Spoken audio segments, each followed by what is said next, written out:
An unstoppable force of pure carnal destruction versus the most terrifying entity of all. An untamed mind that can bend reality to its will. A battle on paper that should have been entirely one-sided, with Gremmy the Visionary having one of the most untouchable ability kits in the verse, with the Shrift V given to him by Quincy Jesus Yuhaba. It's easily the first or second strongest Shrift amongst all Stern Ritter. He's terrifyingly powerful, and with his entrance into the story being akin to that of a pure horror manga, his setup was that Gremmy was invincible. However, invincibility in face of the Kenpachi is merely a suggestion. One of Gremmy's first initial mistakes was hurting Yachiru. There are a few things Kenpachi does not play about, and one of them is his lieutenant. Arriving to the battle to save his lieutenant and save Isane, these two deities stand face to face, one a monstrous man and the other with a body akin to an adolescent boy. Despite the polar opposite appearances, both are titans and beyond confident in their own abilities. Gremmy himself is a bit of a flexer and he loves to boast how strong his Shrift is,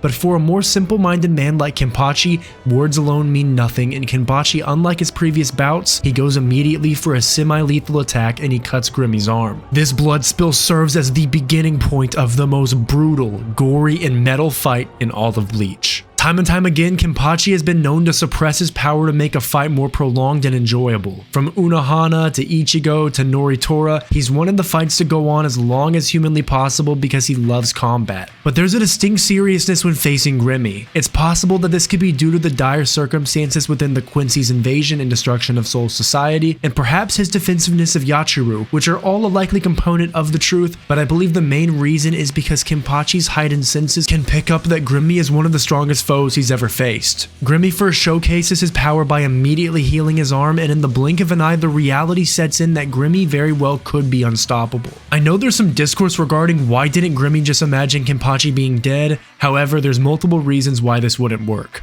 Firstly, Gremmy has a disposition that matches his appearance of being a kid. He's having fun facing the first person who could stand against him properly, and as well, Gremmy has been locked up for so long and he was only just unleashed for the war, so he's letting loose. As well, there's a mental component that starts as a seed in the mind of Gremmy, with Kenpachi asking if Gremmy is the strongest, shouldn't he want to fight the strongest? Kenpachi places this very idea in Gremmy's head that Kenpachi is perhaps even stronger than himself, which puts Gremmy in a state of inferiority due to Kenpachi looking down on him. Kenpachi's an S-tier shit talker and without a doubt started to get into Gremmy's head early on in this fight. There's some as well power restrictions that Gremmy will be faced with, but we'll get to more of that later. As the fight heats up, Gremmy tries to drown Kenpachi and then seals him between the earth, only for Kenpachi to immediately bust out of the ground with Yachiru still in hand and continues trying to slash Gremmy. Gremmy starts to throw everything he has at him, from an arsenal of machine guns firing on all cylinders to a literal fucking projectile missile. The fight looks good for Gremmy at this moment, and he even lets out a maniacal smile indicating how much he's enjoying this fight because he believes the outcome is already decided. However, this is where the cracks in Gremmy's armor truly begins as Kenpachi breaks through and cuts Gremmy once more, and Gremmy then for the first time begins to question how it's even possible.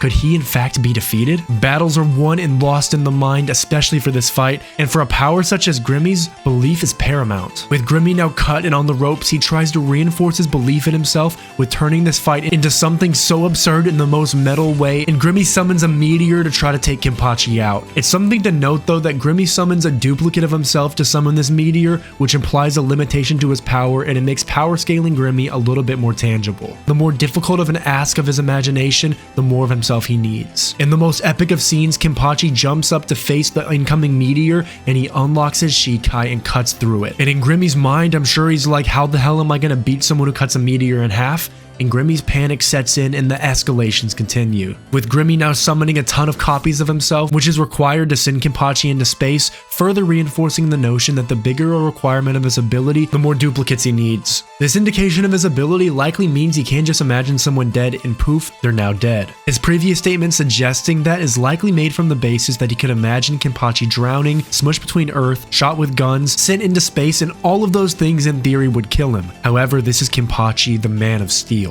The man with the blade who can cut through anything. Despite being in space and being ripped apart due to the pressure, Kenpachi's blade is able to reach Gremmy, and in a state of panic, Gremmy causes an explosion around himself to try to damage Kenpachi in close range. However, as the dust settles, Kenpachi stands there, war-hardened, 8-pack and all, ready to continue the battle. Kenpachi, this battle evolves into a monster, and with all of this becoming a realization to Gremmy, his reality begins to break. After living without ever questioning his own strength, now he uses his ability to transform his body into a sinewy, muscle-bound version of himself to prove to Kenpachi that he is stronger than him. However, the only one he was trying to prove anything to was himself. He needed to believe he was stronger. This transformation occurs only for it to almost immediately break and tear upon his body. Gremmy's belief in himself grew weak, while his belief in Kenpachi grew throughout the battle. In order to beat him, Gremmy surpassed the limit of his own ability, resulting in his death due to his attempt to use his ability to become stronger than Kenpachi, which in the mind of Gremmy had no limitations and was a complete impossibility.